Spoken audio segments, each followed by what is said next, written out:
Yes ఇప్పుడు రోగాలను తెస్తున్నటువంటి మనకి ఇష్టమైన ఒక పదార్థం గురించి మనం మాట్లాడుకోబోతున్నాం. ఆశ, Yes. పన్నీర్ అంటే ఇష్టమే కదా, చాలా చాలా మందికి పన్నీర్ అంటే ఇష్టం. కానీ ఒక కల్తీ పన్నీర్ వస్తుందని 2 రాష్ట్రాల పన్నీర్ మొత్తం బ్యాన్ చేసే తెలుసా?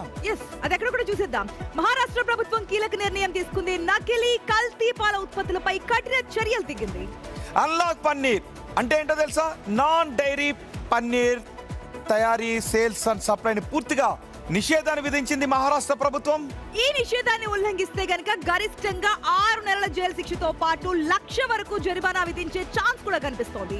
కల్తీ ఆహార పదార్థాలను అడ్డుకోవడమే ప్రధాన ఉద్దేశం అంటున్నారు అధికారులు. దేశంలో ఇలాంటి నిషేధం విధించిన 2వ రాష్ట్రంగా నిలిచింది ఈ మహారాష్ట్ర. అంతకుముందు ఛత్తీస్గఢ్ ప్రభుత్వం అన్లాక్ పన్నీర్ పై నిషేధాన్ని విధించింది. ఇప్పుడు మహారాష్ట్ర. అఖిల, మహారాష్ట్ర ప్రభుత్వం తీసుకున్న ఈ నిర్ణయం గురించి మీ దగ్గర ఉన్న సమాచారం ఏంటి? అసలు ఏంటి అన్లాక్ పన్నీర్ అంటే? మన తెలుగు రాష్ట్రాల్లో కూడా ఈ అన్లాక్ పన్నీర్ ఉంటుందా?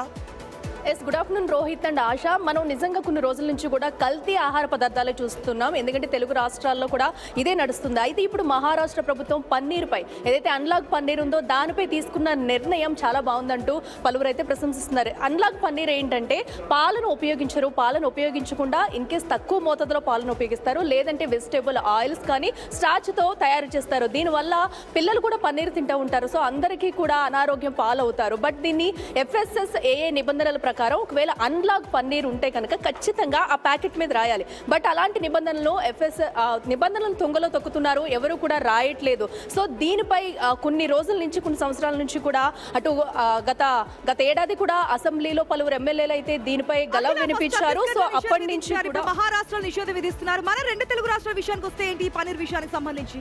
నిజంగా ఇప్పుడు అదే చెప్పను. ఎందుకంటే అటు మహారాష్ట్రలో ఇప్పుడు అన్లాక్ పన్నీర్ పై బ్యాన్ విధించడాన్ని పలువురు ప్రశంసిస్తున్నారు. ఇప్పుడు తెలుగు రాష్ట్రాల్లో కూడా మనం ఎక్కడ చూసినా కల్తీ జరుగుతుంది. ఫుడ్ సేఫ్టీ అధికారులు దాడులు చేస్తున్నారు. మన రీసెంట్ గా కూడా మసాలాలకు సంబంధించి కూడా పెద్ద ఎత్తున కల్తీ జరిగింది. దీనిపై సిట్ కూడా ఏర్పాటు చేస్తామంటే ప్రభుత్వం చెప్తుంది. బట్ అధికారులు చర్యలు తీసుకుని అక్కడక్కడ వదిలేయకుండా ఇక్కడ కూడా ఇలాంటి కఠిన నిర్ణయాలు తీసుకురావాలి. ఎందుకంటే కల్తీ ఆహారం అనేది పిల్లల దగ్గర నుంచి పెద్దవారి వరకు అందరికీ హానికరం కలిగిస్తుంది. నిజంగా ఇది హత్యాయత్నం కేసు కింద కేసులు నమోదు చేస్తున్నారు. ఎగ్జాక్ట్లీ కూడా, ఎందుకంటే మనుషుల ఆరోగ్యంతో చెలగాటమాడుతున్నారు. అది ఫుడ్ రూపంలో అయినా కానీ ఇంకా ఎలా అయినా కూడా. సో దీనిపైన వెంటనే త్వరితగతిన చర్యలు తీసుకోవాలి. ఇక్కడ కూడా తెలుగు రాష్ట్రాల్లో కూడా ఇలాంటి కఠిన చర్యలు తీసుకోవాలి. ఇప్పుడు ఎలా అయితే మహారాష్ట్ర ప్రభుత్వం ఈ అన్లాక్ పన్నీర్ ని పూర్తిగా బ్యాన్ చేసిందో, ఒకవేళ వాళ్ళ చర్యలను పక్కన పెట్టేసి మళ్ళీ విక్రయిస్తే కనుక 6 నెలల జైలు శిక్ష, ₹1,00,000 జరిమానా కూడా విధిస్తుంది. నిజంగా ఇప్పుడు ఏదైతే ఫుడ్ కమిషనర్ అనురాగ్ నిజానికి అన్లాక్ పన్నీర్ ని బ్యాన్ చేసి మంచి పని చేశారు 2 దేశాలు. మిగిలిన దేశాలన్నీ కూడా అలాంటి నిర్ణయం తీసుకోవాలి, తెలుగు రాష్ట్రాలు కూడా నిర్ణయం తీసుకోవాలి. నిజానికి FSSAI food safety and standards authority of India ఏం చేసింది అంటే అన్లాక్ పన్నీర్ని అమ్ముకోవచ్చు, కానీ ఇది అన్లాక్ పన్నీర్ అని దాని మీద రాయండి అని. కానీ ఎవరు కూడా రాయట్లేదు. ఇది పాలతో చేసిన పన్నీర్ అని చెప్తున్నారు. ఆరోగ్యాలతో చెలగాటమాడతారు. ఇన్ఫాక్ట్ అంటే నాన్ వెజ్ తినని వాళ్ళకి, వెజిటేరియన్ వాళ్ళకి పన్నీర్ అనేది ఒక ఆల్టర్నేట్ ప్రోటీన్ కింద కూడా కరెక్ట్.